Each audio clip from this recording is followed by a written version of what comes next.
अस्सलामुअलैकुम। हेलो दोस्तों, muse YouTube channel में आपका स्वागत है।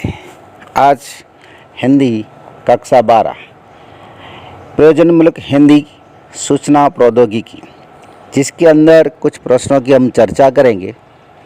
वो प्रश्न आप लोग अपनी नोटबुक के अंदर लिखना पड़ेगा और उसे पक्के भी करने पड़ेंगे, क्योंकि परीक्षा के अंदर वो प्रश्न बोर्ड के पेपर के अंदर पूछे जाते हैं। तो आपको वो प्रश्न की तैयारी करनी है।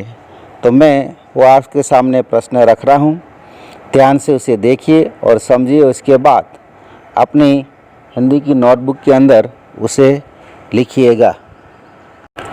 5 वाक्य में उत्तर लिखिए। इसका पहला प्रश्न, नवीनतम इलेक्ट्रॉनिक उपकरण के विकास में सूचना और संचार क्षेत्र में एक नई क्रांति आ गई, कैसे? इसका उत्तर, सूचना का अर्थ है जानकारी और प्रौद्योगिकी का अर्थ है तकनीकी। इंटरनेट पर आज हर विषय और हर मसले पर सूचना उपलब्ध है। यह हर तरह के सरकारी नियंत्रण और भौगोलिक सीमाओं से मुक्त है। अब मोबाइल फ़ोन तथा टेलीविज़न जैसे उपकरण भी इंटरनेट पर एक्सेस किया जा सकता है। इसी तरह इंट्रानेट, www तथा ईमेल जैसे इलेक्ट्रॉनिक उपकरण अपने अपने ढंग से सूचना तथा संचार क्षेत्र में नई क्रांति ले आए हैं। दूसरा प्रश्न, कंप्यूटर को मानव मस्तिष्क का मशीन रूप क्यों कहा जाता है? उत्तर, कंप्यूटर आज बहुत विकसित हो चुका है। आज इससे प्रयुक्त किए जाने वाले शब्द, आंकड़ाओं, संख्याओं तथा चित्रों को उसके स्मृति कोश से संचित किया जा सकता है। आज ये जटिल से जटिल कार्य कर सकता है। हम जिन कंप्यूटर को देखते हैं उन्हें पर्सनल कंप्यूटर कहते हैं।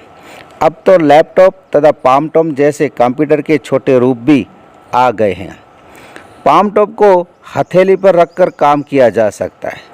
इस प्रकार कंप्यूटर आज मानव मस्तिष्क का मशीन रूप बन गया है। प्रश्न 3, आज के युग को इंटरनेट युग क्यों कहा जाता है? इंटरनेट दुनिया भर में फैले कंप्यूटर को जोड़कर बनाया गया नेटवर्क है। ये स्वयं अपने आप में एक दुनिया है जिसमें हर विषय पर सूचना उपलब्ध है। इस पर किसी तरह का सरकारी नियंत्रण और भौगोलिक सीमाओं का दबाव नहीं है। अब मोबाइल फ़ोन, टेलीविज़न जैसे उपकरण भी इंटरनेट से एक्सेस किया जा सकता है। इंटरनेट से सूचना पाना और भेजना बहुत आसान बन गया है। इसलिए आज के युग को इंटरनेट युग कहा जाता है। संक्षिप्त में टिप्पणियाँ लिखिए। 1, इंट्रानेट। उत्तर, इंट्रानेट वो माध्यम है जिसके द्वारा सरकार और कंपनियों के विभिन्न ऑफिसों के बीच नेटवर्क बना रहता है। इंट्रानेट इंटरनेट का छोटा रूप है। इसका उपयोग किसी खास संस्थान की ज़रूरतों को पूरा करने के लिए किया जाता है। 2, www। इसका पूरा नाम है वर्ल्ड वाइड वेब। इसके द्वारा हम अपनी पसंद की साइट तक पहुंच सकते हैं। इससे हम चीज़ें पढ़ सकते हैं, चित्र देख सकते हैं और आवाज़ भी सुन सकते हैं, परंतु ये इंटरनेट की तरह व्यापक नहीं है। 3, ईमेल। ईमेल पत्र भेजने की द्रुतगामी इलेक्ट्रॉनिक विधि है। इससे कोई भी संदेश पलक झपकते दुनिया में कहीं भी पहुंच सकता है। इसके साथ चित्र और आवाज़ वाली फाइलें भी भेजी जा सकती है। कई वेबसाइटें मुफ्त में ईमेल सेवा पेश करती है। इसके अंतर्गत आप अपनी एक ईमेल पहचान बना सकते हैं और उस पर संदेश भेज सकते हैं।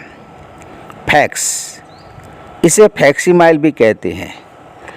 इससे रेडियो तरंगों या टेलीफोन लाइनों द्वारा लिखित जानकारी को एक जगह से दूसरी जगह उसी रूप में भेजा या प्राप्त किया जा सकता है। साधारणतः फैक्स मशीन से सूचना भेजने पर वो उसे स्कैन कर लेती है और टेलीफोन नेटवर्क से दूसरे फैक्स मशीन तक भेज देती है। अब इंटरनेट से भी फैक्स भेजे जा सकते हैं। 2-3 वाक्य में उत्तर लिखिए। प्रश्न 1, सूचना प्रौद्योगिकी का क्या अर्थ है? उत्तर, सूचना का अर्थ है जानकारी या ज्ञान तथा प्रौद्योगिकी का अर्थ है तकनीक। सूचना प्रौद्योगिकी का अर्थ है जानकारी, ज्ञान की तकनीक। प्रश्न 2, कंप्यूटर से क्या आशय है? कंप्यूटर को दिमागी मशीनी रूप कहा जाता है। पहले कंप्यूटर का मतलब होता था गणना करने वाला। आधुनिक रूप में कंप्यूटर तेज गति और निश्चितता के साथ जटिल से जटिल काम कर सकता है। 3, सॉफ्टवेयर किसे कहते हैं? सॉफ्टवेयर कंप्यूटर का अभिन्न अंग है। ये कई तरह के प्रोग्रामों का सेट है जो कंप्यूटर को काम करने योग्य बनाता है। विशेष प्रकार के कार्य संपन्न करने के लिए विकसित प्रोग्राम ही सॉफ्टवेयर है। हार्डवेयर किसे कहते हैं? उत्तर, हार्डवेयर कंप्यूटर की मशीन होता है। इससे कंप्यूटर का मॉनिटर, कुंजी पटल, केंद्रीय संसाधन इकाई, माउस तथा मुद्रक आदि का समावेश होता है। तो दोस्तों, ये थे आज के हमारे प्रश्न आपके लिए होमवर्क। इसे ध्यान से देखिए, पढ़िए और अपने नोटबुक के अंदर इसे लिखकर तैयार कीजिए।